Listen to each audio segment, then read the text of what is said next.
ina nahi rā, ko te marama hau, ka tibata ai te marama hau, ko whiro o tērā. Hoi no, he mea anō o tērā e te whanonga e Fred, e mora tawa he tiro tai tātou ki te wā tika ki te whakatonga kai e hoa. Ai, tika ana te kōrero e hoa te tino, he anau te haka tō aku peru, te mea ko tēnei te marama tika, o tira te hepe tema, i te whakatonga o tātou marakai. E tika ana kōrero kia mahara nau I hara mai te kaumātua nei rereata makia. I hara mai ki te akoko o tātou kai mahi roto te hōra ngāpuhi te maramataka ne. Te hake ngara te tika ki te haere ki te ramatuna hake te wā e tika ana ke hakatoa kai ena mea katoa. Ai, tui toko hi ana. O tātou mātua mo hia ti ana, mai rāno mo he ti ana, he hake te wā tika, i te hakatoa kai, te haere ramatuna, haere hi eka, e mo hia na rātou. Te ka mara kei te whanau, ai mora ko koe e tai ngā matua tiro mātu I ngā whakaharitanga e te pāna ki te marakai, ko koe noki I mahi, te ronga mahi, mō ngā tau maha e hoa? Ai, wali, ako mai aku mātu kia I te wā mātu haerenga te kura.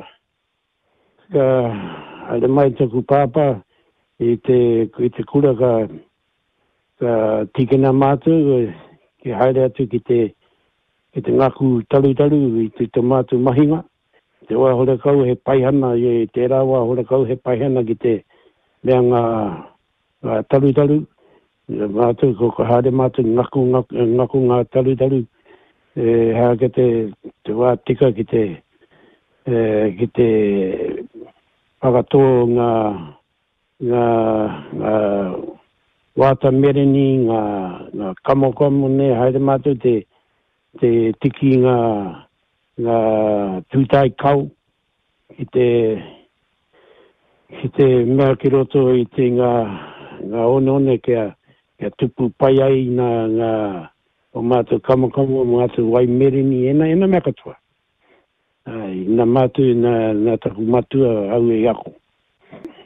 He mea pai anō ki tēnā me ako hia rātou ngā nepa, ngā tamariki mokopore ne Fred? Ai, me ka taka mai ki ako mokopuna ki taku tamaiti nei, ki te hawhinga iaia me pehai te mahi kai, te mahi mara kai, ke haere tonu ana tērā kaupapa ke taka mai ki ako mokopuna. I pehai te hakenga rā tika ki te hakatoa kai. Mohi ai rātou. You know, there's something about working with the soul that brings peace to one's mind. There's something about working. And it's ka kite ai te hua ngā kai e hoa. Ka pai te ngāko, pai te hinengaro. Good for the soul. Te ka marike e te whananga, very good for the soul. I'm happy about this time of the year. We've just finished ploughing our marakai. We're ready to plant our kanga Māori and our tupu. Tupu kumara, my tupu are up. My first lot of tupu are up right now. So that's going to be our mahi when the next good day of the maramataka comes up in whanau. Yeah, so true. It's very pleasing to the soul and the wairu of te tangata. Nothing like getting down on that mara and spending time. Sometimes on your own is quite good too. In there, whanau, I enjoy that bit of silent time when I can spend time with Papa Tunuki, but also nurture the plants and having other people supporting is always great. But also being in touch with those things that we don't really get to be in touch in the busy lives we lead. Te taha o te kiko ne. We lead a life that takes us into the world of the physical world of a whole lot of things that sometimes aren't conducive to maintain the good wairua for te tangata e te whananga. Ai, tika ana te kōrero. You know, kata mai toku wahine kea, you know, hai rau. Ka kore au ki aku tupu. You know, pai tā hua, toa hua te ata nei. You know, kore au ki aku tupu. E hoa, marane taku pāpa e pēnei te mea hali mai kore ana. Ki ana tupu pai na koe. O, pai kare. Tika marika. Tika marika e te whananga. He wā pai hoki tēnei ka whiti mai te rā ko teno tāmau nei. He ne raumati pēr engari. Ka titrau ki te whenui tēnei wā me whakaro maranau ki ngā tau i mua hoki. Ko te tino maroke hoki te whenua. Hoi no, whakaaro hau. Kaua e tuku tēra ahutang ki a tātou mō enei wahanga o te raumati e hoa. O, pai ai nei te raumati nei. Pai ana ki te hakatua i ai nei. Hora kau tino, kone kai kohe ko hoki mai au ki kai kohe ki te mahi.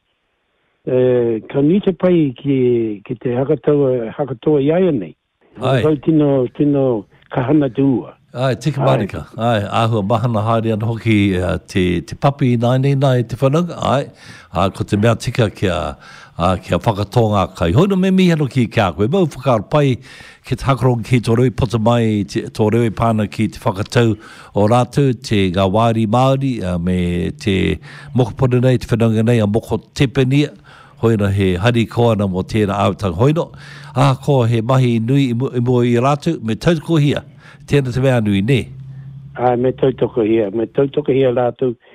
Tai atu rātou ki ngā noho teitei o te kainihera ki te nota. Me tautoko hia wa tātou Māori nohana i ngā noho ngā i noto i te kainihera alohe.